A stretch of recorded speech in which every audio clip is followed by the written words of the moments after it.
Bienvenue à ma chaîne YouTube. C'est avec un grand plaisir que je vous retrouve sur cette chaîne pour que nous continuions ce que nous avons commencé la fois passée.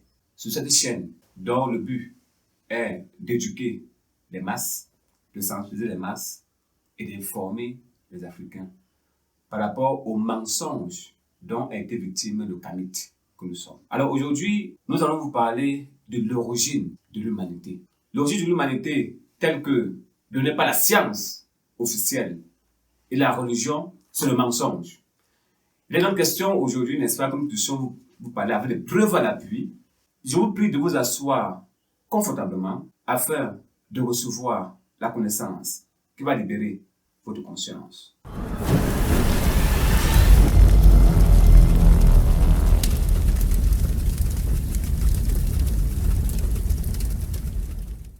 Une fois de plus, soyez les bienvenus sur ma chaîne.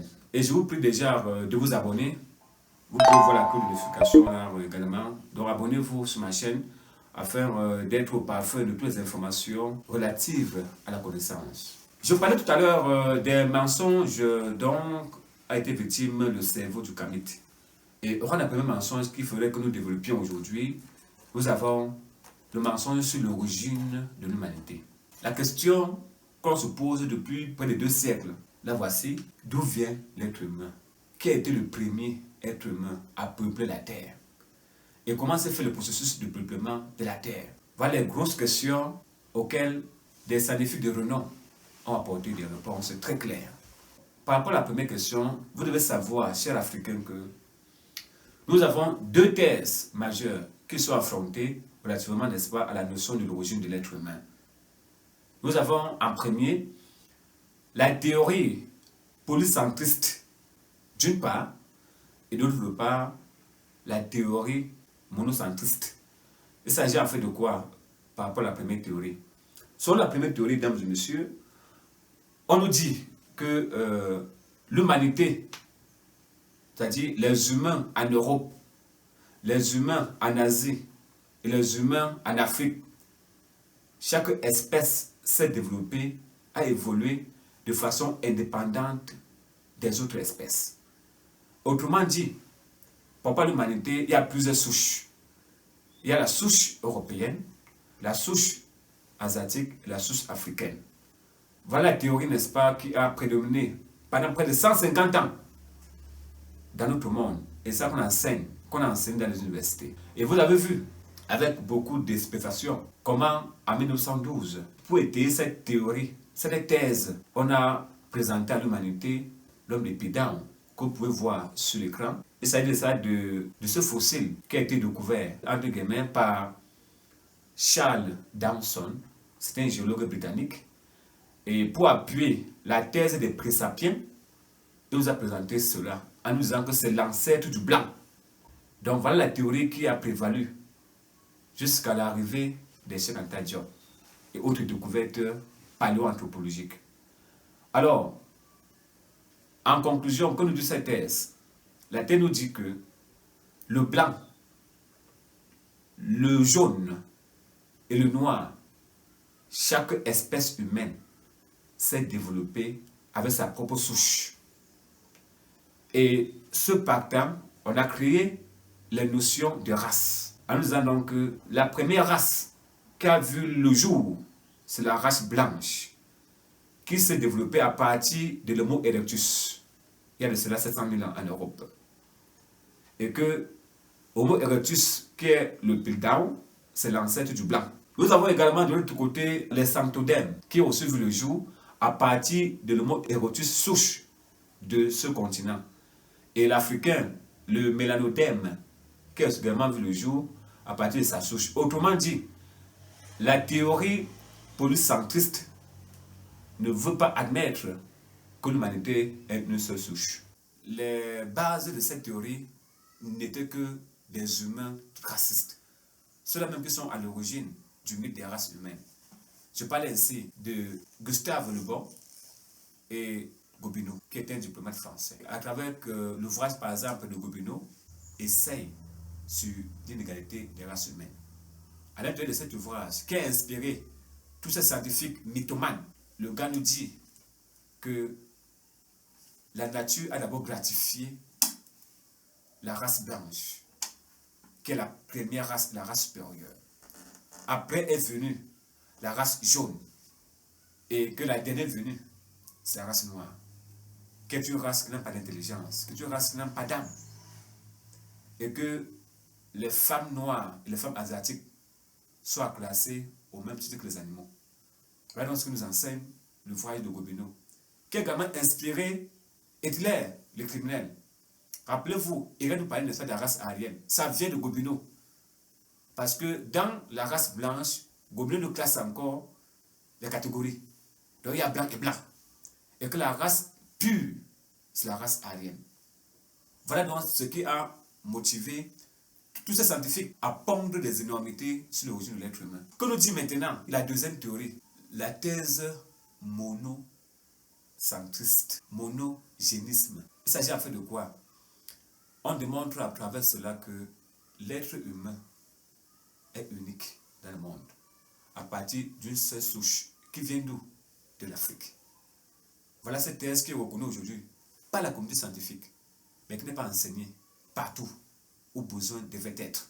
Ce n'est pas ailleurs qu'on retrouve le plus ancien ossements humains en termes d'Australopithèque ou en termes d'Homo sapiens.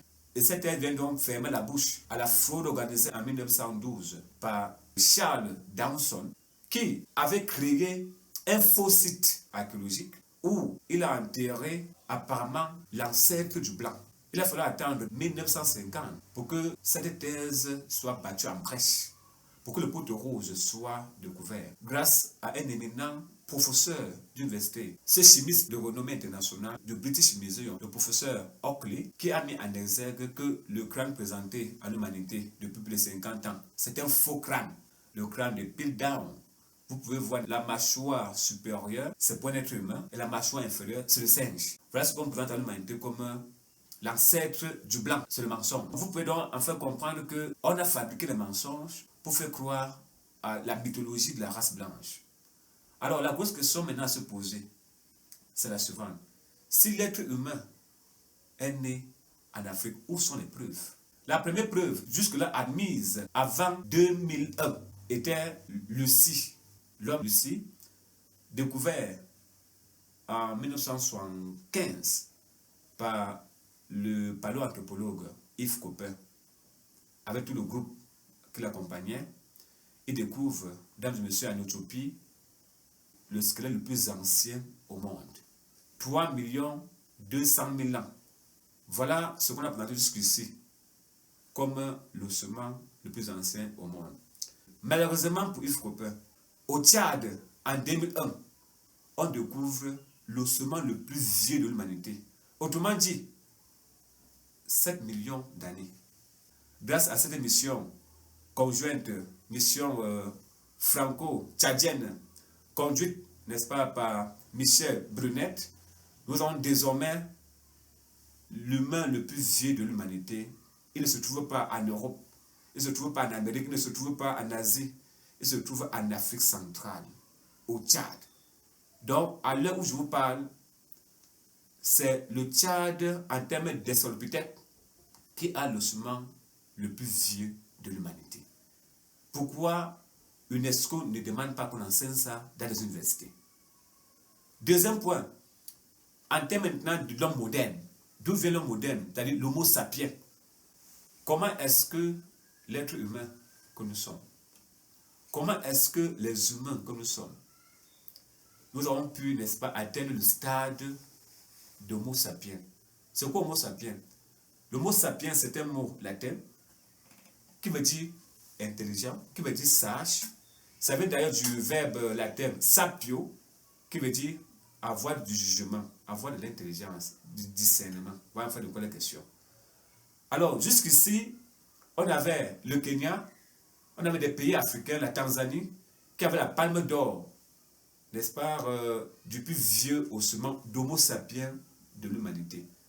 Malheureusement, ce titre a été battu en brèche en 2017. Ça fait pas encore 4 ans que ce titre a été battu en brèche grâce aux découvertes d'un groupe de paléoanthropologues au rang desquels Jean-Jacques Hublin, qui démontre que le plus vieux Homo sapiens au monde se trouve en Afrique et plus précisément au Maroc. Voilà la dernière version telle que retenue par tous les scientifiques. Et pourquoi cela, on n'enseigne pas ça aux gens? Et en dernière position, mesdames et messieurs, la dernière question à se poser. Comment donc l'humain a fait pour devenir blanc? Puisque la première humanité a commencé en Afrique. Comment a-t-on fait pour devenir blanc? Le processus, n'est-ce pas, de peuplement de la Terre a été très simple. Vous devez retenir que si, avec les découvertes de Jean-Jacques Hublin, on nous dit qu'il y a 300 000 ans, le mot sapien a commencé au Maroc.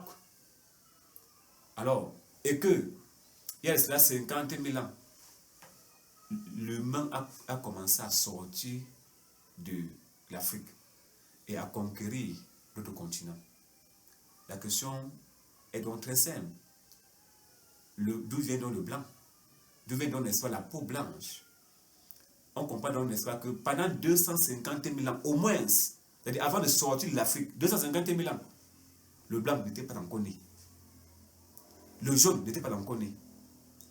Nous sommes sortis de l'Afrique, ça fait déjà presque 50 000 ans, avant de partir coloniser d'autres continents. Tout le monde reconnaît que l'humanité a une seule souche, c'est le noir. C'est à partir de l'Afrique que toutes les autres races, d'ailleurs on parle de race, on parle de groupe ethnique.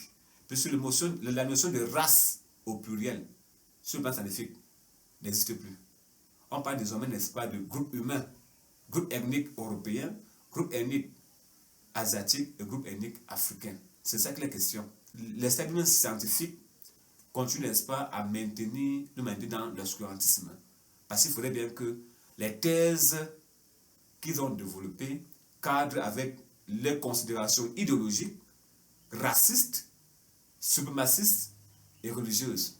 La conclusion à retenir, mesdames et messieurs, et à enseigner à vos enfants, la voici. L'humanité a pris naissance en Afrique. Et cette humanité, elle était noire. Tout simplement parce que les conditions socio-biologiques de l'Afrique permettaient que cette peau que nous avons, et qui est pigmentée à la mélanine, soit sur le noir et non sur le blanc. Vous devez également retenir que l'être humain a vécu 250 000 ans en Afrique. Il n'y a pas encore l'asiatique, il n'y a pas encore l'européen, il n'y a pas encore l'américain, avant de sortir du continent. Voilà ce que vous devez enseigner à vos enfants. Je ne souhaite donc terminer comme d'habitude sans vous inviter une fois de plus à vous abonner à ma chaîne afin que toute publication que je ferai vous soyez au parfum de tout cela. Je vais également remercier, comme je le ferai toujours, tous les professeurs qui m'ont enseigné, ceux qui m'ont formé. Je pense toujours au professeur Chantal Diop, au professeur Théophile Obenga, au professeur Radmire Kovi et au professeur Kanada Motunde.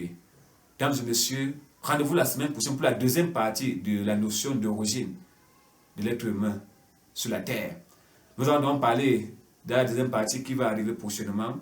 Nous parlerons de comment le noir a peuplé l'Asie.